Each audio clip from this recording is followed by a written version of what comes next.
kailangang gawin iyon? Hindi na dapat kayo gumanti para sa akin, pero dapat lamang sa kanila iyon. Ayoko sa mga ganoong tao at higit sa lahat inaapi kanila. Kaya hayaan mo na gawin ko ito para sa iyo, mahal kong apo. Taong 2000 at tatangasinan. Isang pamilya ang tahimik na naninirahan sa isang baryo katabi ng ilog. Ang panganay na anak ng mag-asawang Juan at Maria na si Ana ay lumaking mahinhin at may mabuting kalooban. Gayunpaman, tila hindi sapat ang pagiging mabuti nito upang magkaroon ng kaibigan. Bagaman mula pagkabata ay mahinhin ang dalagang si Ana, wala pa itong nagiging kaibigan malamang ay dahil sa kanyang itsura. Hindi naman sa matatawag siyang pangit, ngunit sadyang hindi lang talaga haaya-ayang tingnan ang kanyang mukha. Puno ng pekas ang balat ng kanyang mukha at medyo litaw pa ang dalawang ngipin sa gitna. Dahil sa kanyang itsura, naging tampulan siya ng pangungutya ng kanyang mga kaedaran. Isama na rin ang ilan sa mga matatanda na sadyang mapanlait katulad ng iba. Magkagayon pa man, mahal na mahal siya ng kanyang pamilya. Nariyan palagi ang mga ito sa kanyang tabi at pinararamdam na wala siyang kakulangan, lalo na ang kanyang bunsong kapatid na si Pedro. Napakaganda talaga ng ate ko. Walang tatalo sa iyo, ate. Wala kang tatalo sa kapangitan ko. Maganda ka, ate. Para sa akin at para kina itay at inay. Ikaw ang pinakamaganda sa lahat. Naku, nang bola ka pa. Ang kulit mo talaga, ano. Teka, nasaan nga pala sila, itay? Pumunta pa sila sa bukid, ate. Ang sabi mamaya pa raw sila makakauwi, kaya ikaw na lang daw po ang magluto ng hapunan natin. Sarapan mo, ate, ha? Ganoon? Sige, pero sandali, wala na tayong pansahog eh. Ano naman ang lulutuin ko? Wala na tayong sibuyas, bawang saka asin. Ate naman, pwede ka namang bumili. Ba? Ano? Ayoko ngang lumabas dyan. Mamaya pagtawanan na naman nila ako eh. Ikaw na lang kasi. Ate, kailangan ko pang tapusin itong mga assignment ko eh. Saka para namang hindi ka na nasanay sa kanila. Ayaw mo noon. Para kang artista na pinagtitinginan ng lahat. Sanay na naman ako pero hay, sige na nga. Ako na. Dito ka lang, ha. Huwag kang aalis mamaya kung saan-saan ka na naman pupunta. Lumabas si Ana at tulad ng inaasahan, naging tampulan na naman siya ng masasama at mapanglait na tingin. Payuko na lamang siya na dumiretso ng lakad at hindi na pinansin ang mga iyon. Pagkarating sa may tindahan ay agad na siyang bumili. Bakit naman ikaw ang bumibili rito, Ana? Wala ba ran ang mga magulang mo? Nasa bukid pa po eh. Bakit po? Sa susunod kung wala sila, yung kapatid mo na lang ang pabilhin mo rito, ha? Tingnan mo naman ang tingin sa iyo ng mga tao. Baka mamaya ay malugi pa ako dahil sa iyo. Wala nang bibili rito. Pasensya na po kayo. O siya, kunin mo na yung mga pinabili mo at umalis ka na. Huwag ka na ulit bibili rito, ha? Opo. Nang makauwi ay agad nang nagluto ang dalaga upang sa pagdating ng kanyang mga magulang ay may makakain na sila. Isang araw, pauwi na si Ana galing eskwela nang harangin siya ng dalawang lalaki. Kaklase niya ang mga iyon na lagi siyang pinagdidiskitahan. Tila wala nang nakikita ang mga iyon na maaaring asarin maliban sa kanya. Say, tingnan mo nga naman, nandito pala itong anak ng maligno na hinihintay mo ba kami, ha? Saan ang punta mo? Paraanin niyo ako. Kailangan ko nang umuwi. Teka lang. May pera ka ba dyan? Pahingi naman kami oh. Wala. Tigilan niyo nga ako. Akmang aalis na si Ana nang hawakan siya sa braso ng isang lalaki na si Carlos, ngunit napadpad ito ng kagatin niya sa braso. Are, lintik ka. Bakit mo ginawa iyon? Ha? Isang malakas na sampal ang tinamo ni Ana mula kay Carlos. Ang lakas ng loob mong kagatin ako. Buwisit kang babae ka. Gusto mo na ba mamatay? Naku pare, baka nahawaan ka na ng lahi niyan. Lahing maligno ka na rin. Tumigil ka nga dyan. Baka gusto mong sapukin kita. Hoy, ikaw babae. Napaatras ang dalaga ng dahan-dahang lumapit sa kanya si Carlos at masama ang tingin nito. Dinuro-duro pa siya at hinampas-hampas ang mukha. Napaluha na lamang si Ana sapagkat batid niya na wala siyang laban kay Carlos. Maya-maya pa, natigil sa ginagawang iyon ang binata nang sigawan sila ng isang matandang babae. Lumapit iyon sa kanilang kinaroroonan at masamang tumingin sa dalawang mayabang na binata. Hoy kayong mga bata kayo, sino nagturo sa inyo na manakit ng babae ha? Sino ba ang mga magulang nyo nang maisumbong ko kayo? Hindi po lola. Naglalaro lang po kami. Opo. Hay naku. Ako pa talaga ang niloko ninyo eh. Kitang-kita ko kung paano nyo saktan ang batang iyan. Gusto nyo bang mapabarangay? Mga estudyante pa naman kayo tapos ganyan ang inaasta ninyo. Yan ba ang tinuturo sa inyong eskwelahan? Mga wala kayong modo. Wala kayong galang sa babae. Humingi kayo ng tawad sa kanya. Ano? Ba't naman kami hihingi ng tawad sa babaeng iyan? Kinagat niya nga ako sa kamawalang galang na po. Pero pwede bang huwag kayong makialam rito? Carlos, ano ba? Huwag ka nang sumagot. Nahuli na nga tayo eh. Pasensya na po, Ana, pasensya ka na. Yin mo yung mukha mo. Aba.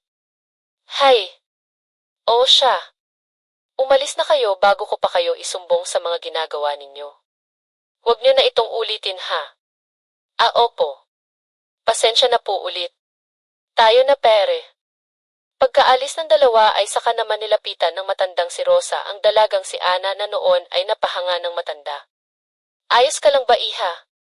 Wala bang masakit sa iyo? Opo. Wala naman po. Salamat po sa pagtulong niyo kanina ha. Ang galing niyo po doon.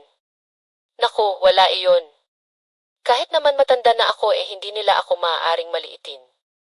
Ako nga pala si Rosa. Pero huwag mo rin naman akong tawaging Lola Rosa ha. Ang bait niyo naman po. Hindi po ba kayo kung ano man iyan ay hindi ako gaya nila ng mga mapanghusga, huwag ka nang mailang sa akin. Salamat po talaga pero kailangan ko na pong umuwi. Sana po magkita ulit tayo.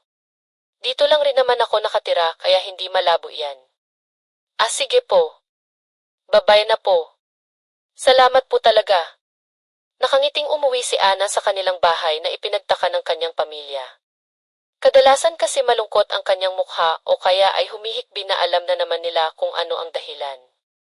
Aba, mukhang masaya ka ngayon anak ah. Anong nangyari? May nanliligaw na ba sa iyo, ate? Anong nanliligaw? Sino iyan? Ha? Aba, ay kailangan niyo munang humarap sa akin. Ang ganda-ganda ng anak ko. Tapos hindi man lang magpapakilala ang manliligaw na iyan tapos sa kalsada pa ay hindi pwede sa akin iyan. Nga anak, ipakilala mo naman iyan sa amin. Papuntahin mo rito at nang may pagluto ko. Anong ipagluto? Hindi. Makikipag-inuman muna siya sa akin bago niya makuha ang sagot ko kung papayag ba akong manligaw sa aking pinakamamahal na anak. Hay naku! Diyan kayo magaling ng mga lalaki eh. Puro na lamang kayo inuman. Napatawa na lamang si Ana sa reaksyon ng kanyang mga magulang at kapatid. Hindi pa nga siya nakakapagsalita ay naunahan na siya, kaya hindi tuloy sila magkaintindihan. Wala po. Ano ba naman kayo? Wala akong manliligaw. Saka imposible naman po na may pumatol sa akin bakit ka nga nakangiti ate? Kasi nga tinulungan ako ng isang matanda kanina dun sa mga nanlalait sa akin. Alam niyo ho, kahit matanda na siya ang astig pa rin niya. Ay kung ganoon dapat isinama mo rito sa bahay at nang may pagluto ko at na mapasalamatan. Ay hindi ko na po naisip yun eh. Pero nagpasalamat na rin naman po ako sa kanya kanina. Kinagabihan na pabalikwas ng bangon si Ana tila hindi siya makatulog. Werdo man pakinggan ngunit bigla niyang naisip na ano nga ba ang pakiramdam ng may manliligaw ng mailalaking nagkakagusto sa iyo. Tanggap niya na rin noon pa sa sarili na wala nang magkakagusto sa kanya dahil sa kanyang itsura. Ngunit napapaisip pa rin siya kung ano nga ba ang pakiramdam noon.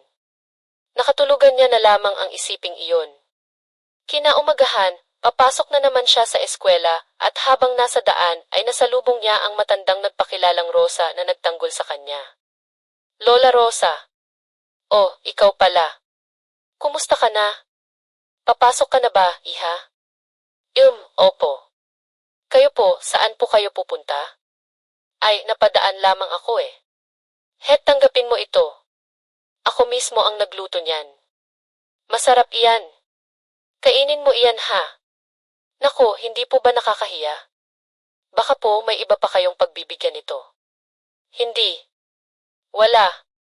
Ang totoo niyan, para sa iyo talaga iyan kaya sige na tanggapin mo na. Huwag ka nang mahiya. Ang bait niyo po talaga. Sana naging lola ko na lamang kayo.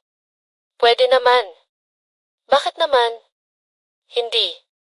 Totoo po. Yehe. Ay sige na, lumakad ka na't baka mahuli ka pa sa klase mo, apo. Salamat po, lola. Habang naglalakad si Ana, hinarang na naman siya ng isang grupo ng mga kalalakihan na tila naghahanap ng gulo. O Ana, parang ang saya mo ah. Bakit? Sa tingin mo ba maganda ka? Baka naman nananaginip siya na naging isa siyang diwata. Uy, ano ba kayo? Huwag nga kayong ganyan. Huwag niyong ginaganyan si Ana. Baka mamaya umiyak yan. Ang pangit na nga iiyak pa. Lalo yang papangit. Tuluan ang sipon at lalabas pa yung dalawa niyang ngipin. Nagsitawanan ang mga lalaki na wala na naman ang ngiti sa labi ng dalaga, ngunit bumalik din agad. Napaghahampasin ni Lola Rosa ang mga kalalakihan. Kayong mga bata kayo, bakit ganyan ang ugali ninyo? Ha? Hindi ba kayo marunong rumespeto ng kapwa nyo? Bakit puro na lang panlalait ang alam ninyo? Aray Lola. Tama na po. Hindi na po ulit. Alam nyo bawal lang talagang pumatol sa matanda eh. Kaya hindi ko ito papatulan. Aba dapat lang eh. Matuto naman kayong gumalang. Aalis na po kami. Tara na. Mga tol baka kung ano pa magawa sa atin ni Lola. Hinabol pa rin ng matandang si Lola Rosa ang mga kalalakihan gamit ang kanyang tungkod. Natatawa naman si Ana habang pinagmamasdan ang kaganapang iyon. Kalaunan, bumalik ang matanda at hinarap siya. Alam mo iha, paminsan-minsan hindi rin masama ang pumatol. O, nakita mo iyon? Tinakbuhan lang ako samantalang ang yayabang kanina. Kasi naman po Lola matanda na kayo kaya nirerespeto nila kayo at hindi pinapatulan. Hay naku! Alam mo wala naman sa edad iyan.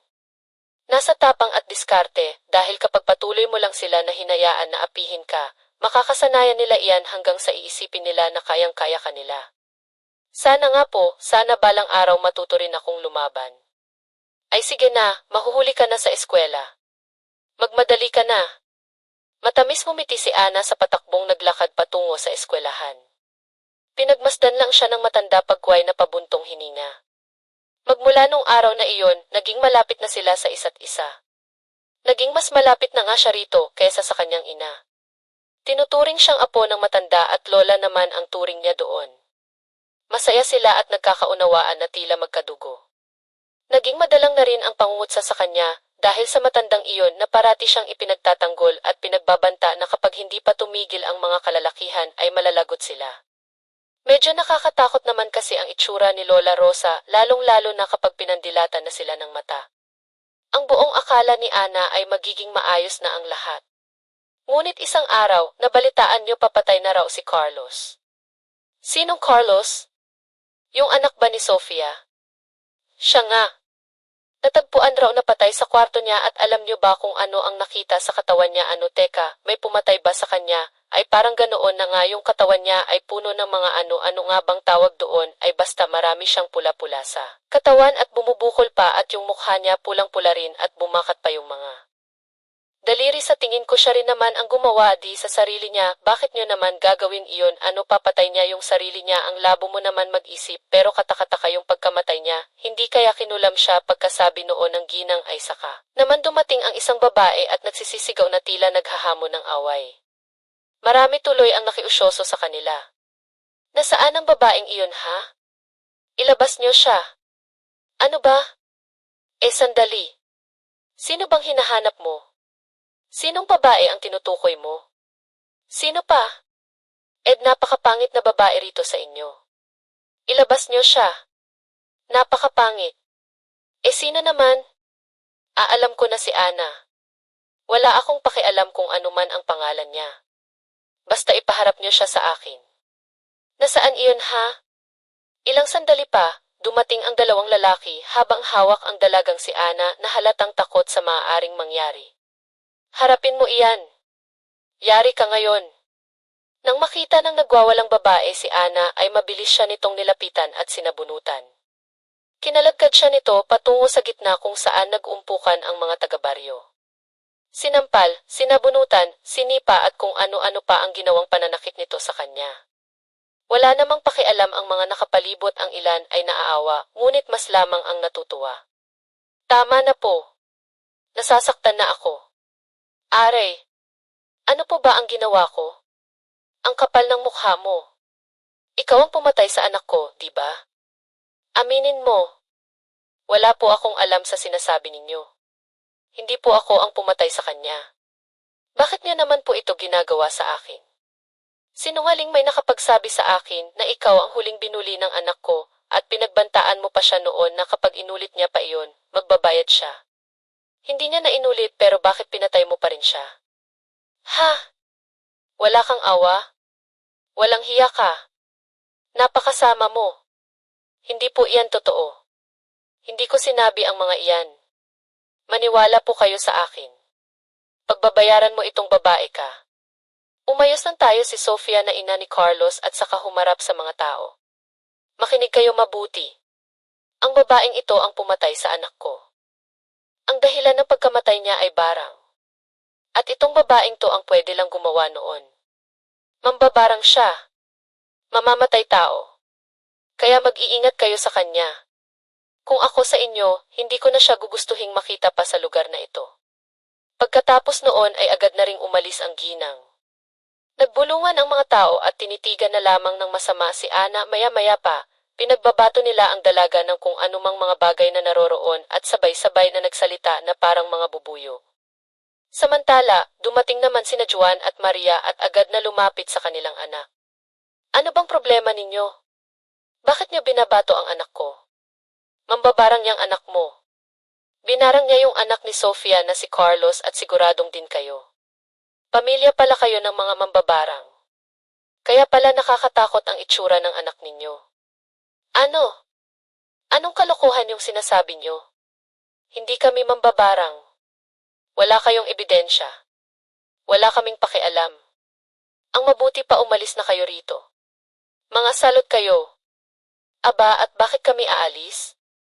Pag-aari niyo ba ang lugar na ito para paalisin kami? Tara na, Maria. Hayaan mo na sila. Umuwi na tayo. Ayos ka lang ba, anak? Samantala, pagdating sa bahay, sabihin mo, Ana, ano pang sinabi ng mga taong iyon tungkol sa iyo. Bakit nila sinasabing mampabarang ka? Totoo ba iyon? Paano, Nay? Hindi po. Hindi po iyon totoo. Wala po akong alam sa sinasabi nila. Kung ganoon, bakit nila sinasabi iyon? Hindi nila iisipin ang bagay na iyon kung talagang wala kang alam. Inay naman. Naniniwala talaga kayo sa kanila. Tama na iyan, Maria. Ano bang nangyayari sa iyo? Bakit parang mas pinaniniwalaan mo pa yung mga taong iyon kesa sa sarili mong anak? Saka saan naman niya matututunan ang pambabarang? Nagtatanong lamang ako, Juan. May ano ba ang totoo? Wala po talaga, Nay. Hindi po akong gumawa noon. Sinong gumawa sa kanya noon? 8? Nga, anak. Hindi ba't si Carlos yung palaging nang aasar sa iyo? May kilala ka bang pwedeng gumawa di sa kanya tapos ikaw yung mapagbibintangan? Hindi na nakasagot pa si Ana. Maging siya, hindi niya rin alam kung bakit siya ang itinuturo ng nanay ni Carlos. Ate, ba lagi ka may kasamang matanda? Hindi kaya siyang gumawa di kay Kuya Carlos? Kasi mukha siyang mambabarang eh. Lalo na kapag nilaki niya yung mata niya. Hindi totoo iyan. Hindi mambabarang si Lola Rosa at wala naman siyang dahilan para gawin iyon. Hindi ka nakakasiguro dyan. Noon pa man ay may duda na ako sa matandang iyon. Kaya mabuti palayuan mo na siya. Ayoko po. Ang bait-bait niya nga po eh. Bahala na kayo kung anong paniniwalaan niyo. Basta hindi ko siya lalayuan. Bumalik ka rito, Ana. Ano ba? Tumakbo palabas ng bahay ang dalaga at wala na siyang lingon-lingon pa. Halos wala na siyang marinig sa mga sinasabi ng kanyang mga nakakasalubong. Ngunit batid niya naman kung ano ang mga salitang iyon.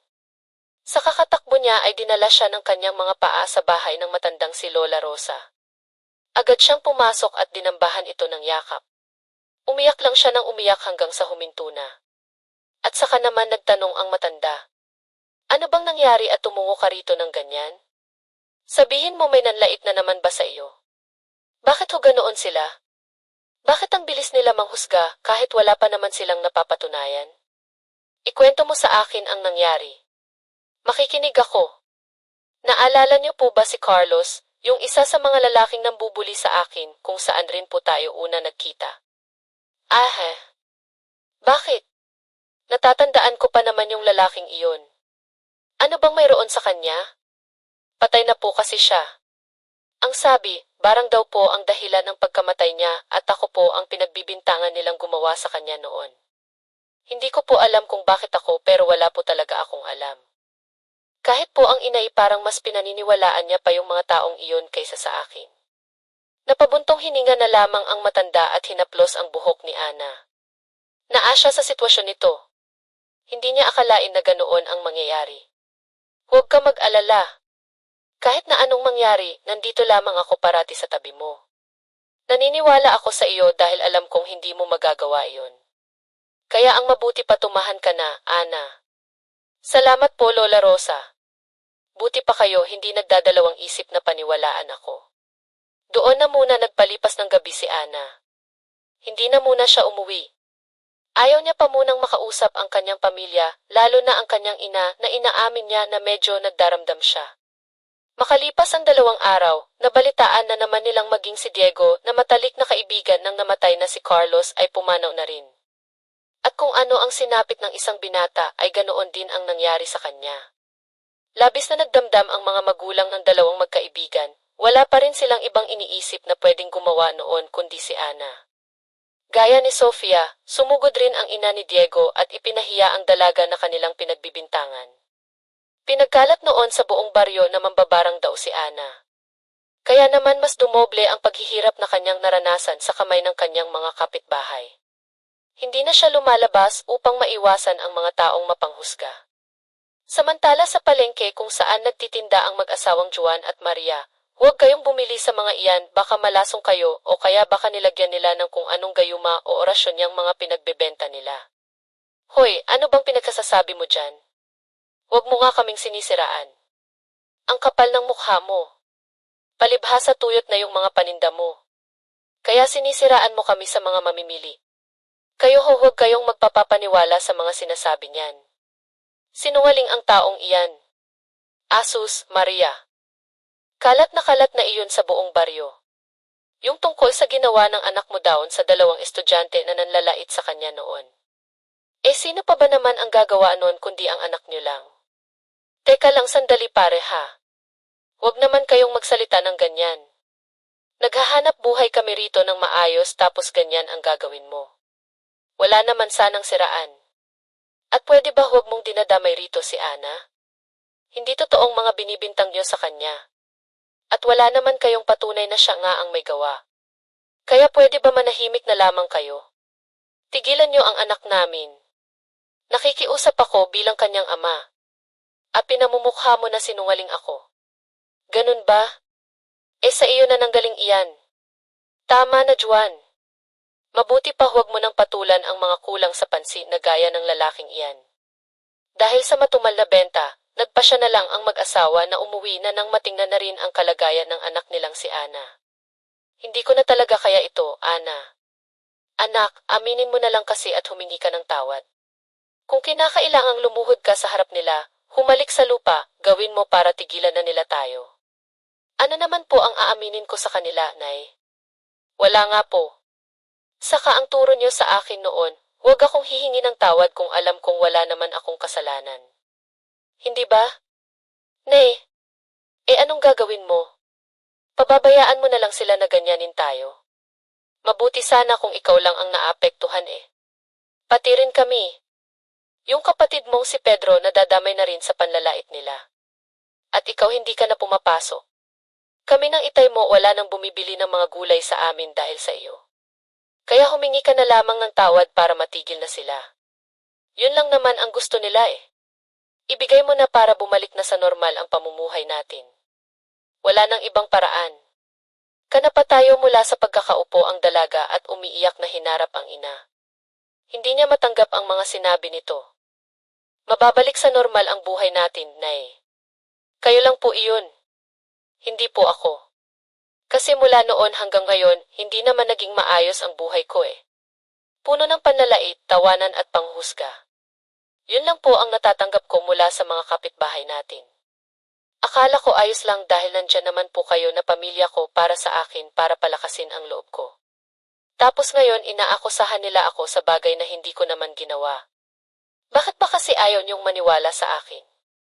Ganun po ba talaga kahirap paniwalaan ang isang pangit na katulad ko? Magulang ko po kayo, Nay. Tigilan mo na nga yung kakadrama mo. Alam mo nagkaganyan ka lang naman mula nung makilala mo yung matandang Rosa na iyon eh. Ano bang mga sinasabi niya sa iyo? Ha? Ano? Nilaso niya na ba ang isip mo? Bakit niya po ba dinadamay dito si Lola Rosa? Wala po siyang kinalaman dito. Alam niyo po kung anong problema kayo. Masakit po sa akin ang mismong pamilya ko. Hindi ako magawang paniwalaan. At kung sino pa po yung hindi ko kadugo, siya pa yung nandyan para sa akin. Maria, tama na may kaanak. Pumasok ka na muna sa kwarto mo. Sige na. Kayo po tay, hindi rin po ba kayo naniniwala sa akin? Hindi naman sa ganoon anak. Basta pumasok ka na lang muna daon sa kwarto mo at mag-uusap lang kami ng inay mo. Pare-pareho lang po pala kayo. Akala ko kakampi ko kayo pero nagkamali pala ako. Hindi ako makapaniwala. Huwag po kayong mag-alala. Mula ngayon hindi na ako uwi rito. Hindi na rin ako magpapakita sa inyo para hindi na maging magul ang buhay ninyo. Teka, saan ka pupunta anak? Bumalik ka rito, Ana. Nakita mo na, Juan? Nakita mo na kung anong natutunan niya sa matandang iyon. Naging bastos at palasagot na siya. Huwag ko lang talagang makita ang Rosa na iyan dahil baka tumigil ka na. Ano bang nangyayari sa iyo, Maria? Bakit ganoon mo na lang pagsalitaan ng anak natin? Ha? At bakit hindi? Totoo namang dahil sa kanya, kaya nagkakandalet na ang buhay natin ngayon. Isang malakas na sampal ang natanggap ng babae mula sa kanyang asawang si Juan. Naririnig mo ba ang sinasabi mo? Kahit anong mangyari anak pa rin natin si Ana. At dahil sa atin kaya kahit kailan hindi niya naranasan na maging masaya at magkaroon ng kaibigan dahil sa itsura niya. Juan, kahit ako naguguluhan din, hindi ko na alam kung sinong paniniwalaan. Pero sa nakikita ko kay Ana, mukhang mali yata na isipin natin na totoong binibintang sa kanya ng mga tao. At saka paano naman magagawa ni Ana na barangin ang dalawang iyon wala nga siyang alam pagdating sa mga ganong bagay. At lalong hindi niya magagawang pumatay. Kaya pwede ba tumigil ka na dyan sa kahibangan mo? Mahiya ka sa sarili mo. Anak natin si Ana. At bilang magulang, tungkulin natin na protektahan ang mga anak natin kahit ano pa ang mangyari. Hay, pasensya ka na. Alam ko na naguguluhan ka lamang sa ngayon pero huwag natin gawin sa anak natin. Umalis din si Juan na sinundan naman ni Pedro na kanina pa nakikinig sa kanilang usapan. Naiwan doon mag-isa si Maria habang pinoproseso pa sa kanyang utak ang sinabi ng asawa. Samantala, habang naglalakad si Ana, mayroon na namang humarang sa kanya. Bakit nandito ka pa? Mambabarang ka ha? Umalis ka na rito. Nga salot. Baka mamaya kami naman ang biktimahin mo. Napatigil rin ang mga tao nang dumating ang ama niyang si Juan at sinaway ang mga kalalakihan. Hoy kayo, wala kayong karapatan na gawin iyan sa anak ko. Pwede ba lubayan niyo siya? Ang yayabang niyo. Ang papangit niyo naman. Ako na lang ang labanan niyo. Abayabang mong bata ka. Pinagtatanggol mo pa talaga yung anak mo, mambabarang. Dapat nga dyan sinusunog ng buhay eh. Aba, gusto mo bang masaktan? Ha? Gusto niyo kayong sunugin ko ng buhay? Mga wala kayong respeto. Respeto. Hindi naman ka respreseto ay anak mo eh.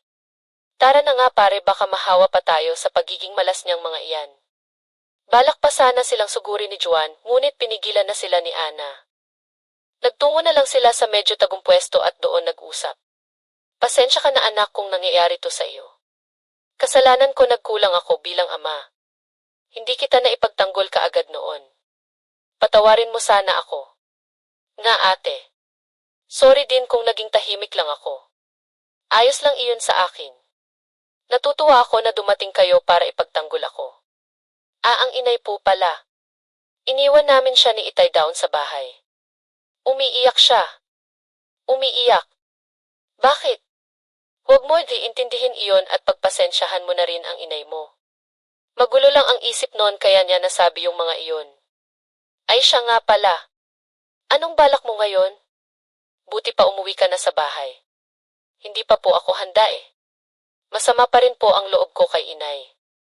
Baka magkasagutan lang kami ulit kapag umuwi ako sa bahay.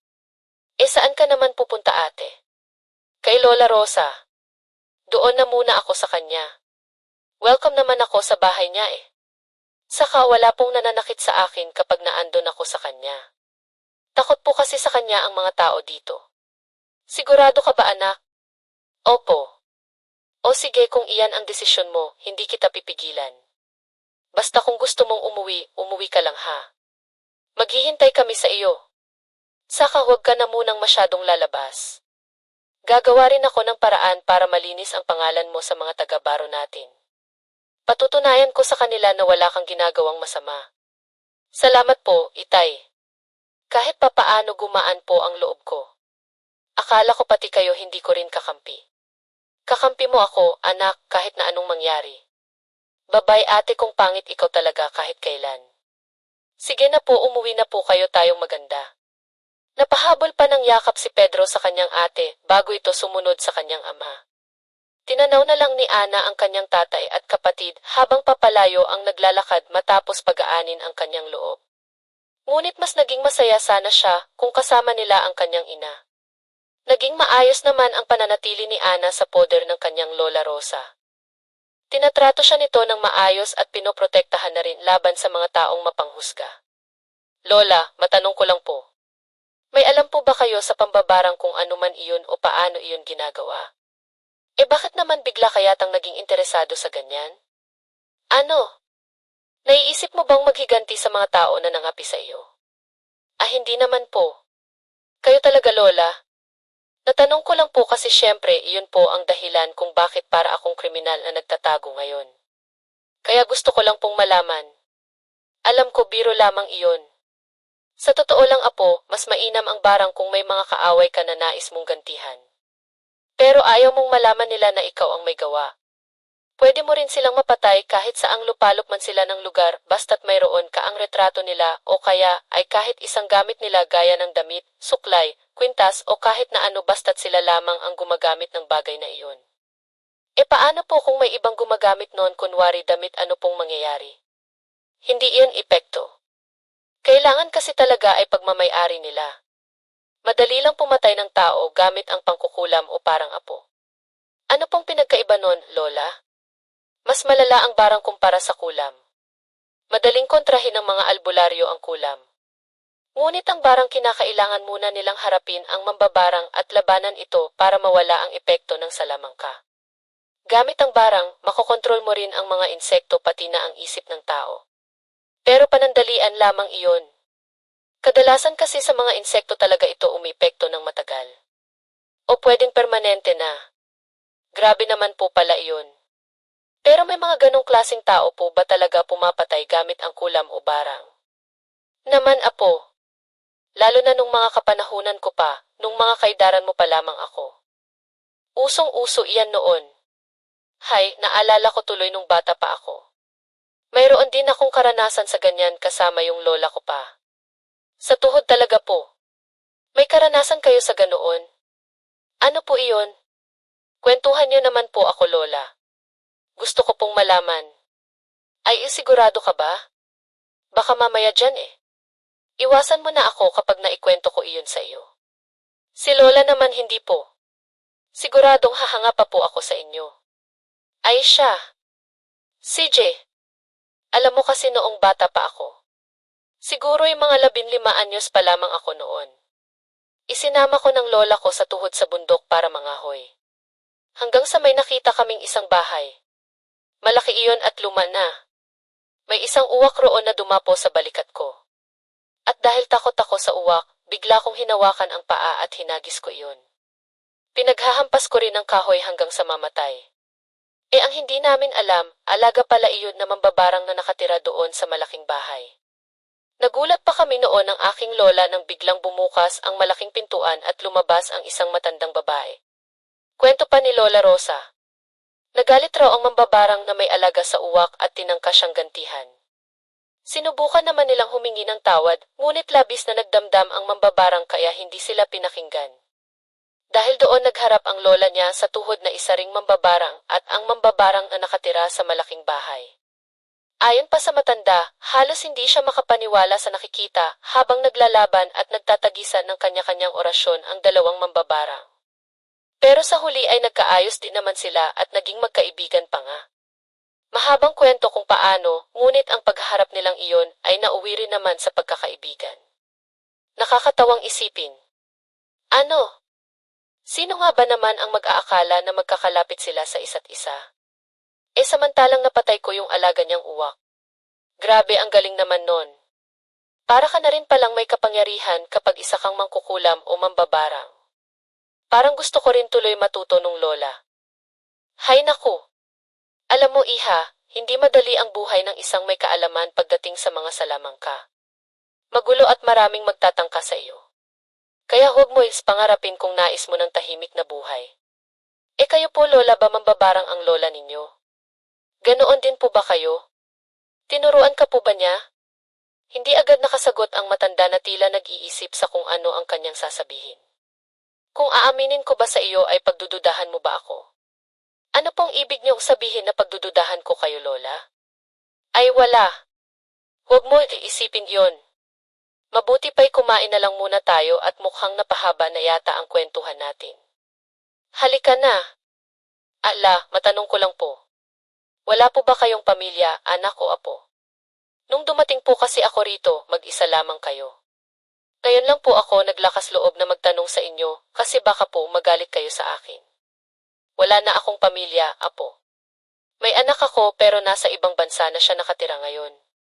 Nakalimutan niya na siguro ako kaya hindi ako binibisita. Siguro may mga anak na rin siya at may apo na ako. Pero ni isa man lang sa kanila walang nakakaalala sa akin. Pero ayos lamang iyon. Tanggap ko na rin naman na ako kinalimutan nila. Nakakalungkot naman po iyon, Lola. Huwag po kayong mag-alala. Hindi ko po kayo iiwan. Kahit hindi man po tayo magkadugo, itinuturing ko na po kayong parang tunay kong lola. Salamat, apo. Hindi talaga ako nagsisisi na nakilala kita. Sana gaya mo rin ang anak at apo ko. Sana'y kasing bait mo rin sila. Ano ba naman iyan, lola? Ang drama naman natin. Kumain na nga lang po tayo.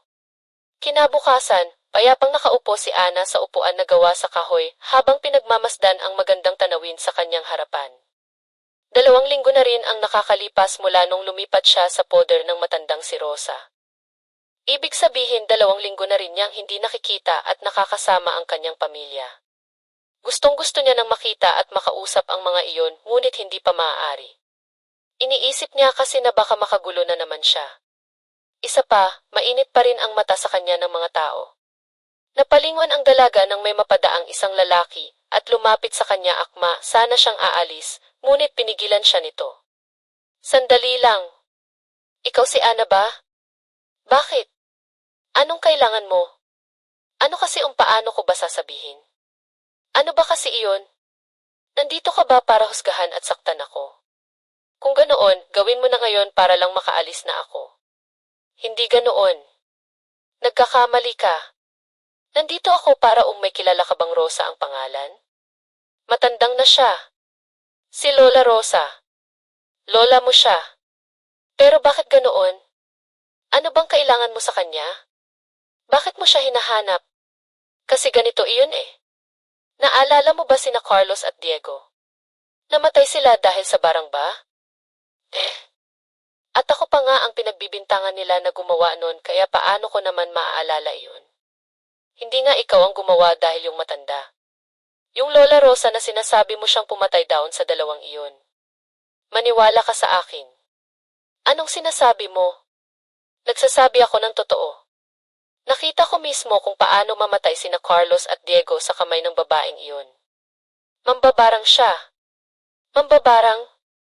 Hindi mambabarang sinapatigil si Ana nang maalala ang kwento ni Lola Rosa na ang lola niya sa tuhod ay isang mambabarang. Bigla rin pumasok sa kanyang isip ang mga nakita niya sa isang kwarto sa bahay ng matanda. Ang mga kandilang pula, maliliit na libro, iba't ibang litrato at marami pang iba. Nakita niya ang mga iyon nang minsang maglibot-libot siya sa bahay ng matanda. At yung sinabi rin ng Lola Rosa niya na kung sakaling malaman niyang mambabarang din ito ay baka pagdudahan niya at marami pa siyang naaalala na mga medyo kakaibang kilos ng matanda lalo na sa tuwing na pag-uusapan nila ang tungkol sa pagkamatay ng magkaibigan na sina Carlos at Diego. Ano? Napagtanto mo na ba? Mambabarang siya. Ana, sabihin na nga nating ganoon nga siya. Pero bakit? Bakit akong lumalabas na gumagawa noon? Sinong pinagmulan ng kasinungalingang iyon? Huwag mong sabihin na si Lola Rosa rin. Hindi niya magagawa sa akin iyon. Wala rin akong alam. Ang mabuti pa siya na lang ang tanungin mo tungkol dyan. Sige na, aalis na ako at kung pwede huwag mong ipagsasabi na sa akin nang galing ang mga nalaman mo. Pagkaalis ng lalaki, dali-daling tumakbo si Ana papauwi. Nang makarating sa bahay ay nadatnan niya ang matanda na hinihimay ang malunggay na kanilang lulutuin. Nari ka na pala. Halika, tulungan mo ako rito. Lumapit si Ana at sandali siyang pinakatitigan. Sa isip niya, hindi naman siguro magagawa sa kanya ng matandang kaharap na ipahamak siya, lalo pat napalapit na rin sila sa isa't isa. Lola, may gusto po sana akong itanong at kung pwede po sagutin niyo sana ng totoo. Ay si J. Ano pa iyon? Ako, hindi po ba sabi niyo mambabarang ang lola niyo noon at tinanong po kita kung ganoon din kayo pero hindi niyo po sinagot. Ano po bang totoo, Lola? Tinuruan niya rin ako noon kaya may alam ako sa mga ganoong bagay. Bakit mo nga pala naitanong iyan? Kung ganoon, kayo rin po bang dahilan ang pagkamatay ni na Carlos at Diego? Kayo po bang nambarang sa kanila? Napahinto sa paghihimay ang matanda. Sa paraan pa lang na iyon ay tila alam na ni Ana ang magiging sagot nito. Paano kung ako nga? Iiwanan mo na ba ako, Ana? Gusto ko po munang malaman kung bakit at bakit ako ang sinisisi nila. Gayong wala naman akong kinalaman doon. Kayo rin po ba nagpakalat ng tungkol sa balitang iyon? Kung sakali pong kayo, bakit niyo po nagawa sa akin iyon? Huminahon ka muna, Apo. Magpapaliwanag ako. Ako ang gumawa sa bagay na sa iyo nila ibinibintang. Pero maniwala ka sa akin. Hindi ako nagpapakalat na ikaw ang may kagagawa noon. Nung araw na pinuntahan ko yung Carlos sa bahay nila, mag-isa lamang siya noon. Kaya malaya kong nagawa ang plano ko. Pagkatapos noon ay iniwan ko na lamang siya. Nagulat na lang din ako na isang araw na balitaan kong sa iyo isinisisi ang lahat hanggang sa napag-alaman ko na ang nagpapakalat noon ay yung kaibigan niyang si Diego. Nakita niya pala ako, ngunit hindi ko lang maintindihan kung bakit ikaw ang sinabi niyang gumawa. Ginantihan ko rin siya. Dinala ko sa gubat at doon ipinaranas ko kung ano ang naranasan ng kaibigan niya. Ang sabi niya pa noon, may isang lalaki pa raw na nakakaalam ng tungkol sa ginawa ko. Ngunit hindi ko na nalaman kung sino iyon. Pero bakit ginawa niyo pa rin po iyon? Hindi naman na nila ako sinasaktan mula nung takutin niyo sila. Mali ka, may masama silang binabalak sa iyo. Naghahanap lang sila ng magandang pagkakataon para magawa ang kanilang plano. At iyon ang hindi ko hahaya mangyari. Ayokong may mangyaring masama sa iyo dahil apo kita. Ikaw na lamang ang itinuturing kong pamilya. Kaya gagawin ko ang lahat para maprotektahan ka. Paano niya naman po nalaman ang binabalak nila? Dahil isa kong mambabarang at marami akong paraan para malaman ang mga bagay-bagay. Kaya nga ginawa ko ang lahat upang mapagaan ang loob mo. Kung hindi dahil sa akin, hindi mo mararanasan ang mga paghihirap mo ngayon. Patawarin mo ako, Apo. Pero ang lahat ng iyon ay ginawa ko para lamang sa iyo. Sa ikabubuti mo, maniwala ka sa akin. Hindi ko po alam, Lola. Napaupo na lamang ang dalaga at napasabunot sa kanyang buhok. Naguguluhan.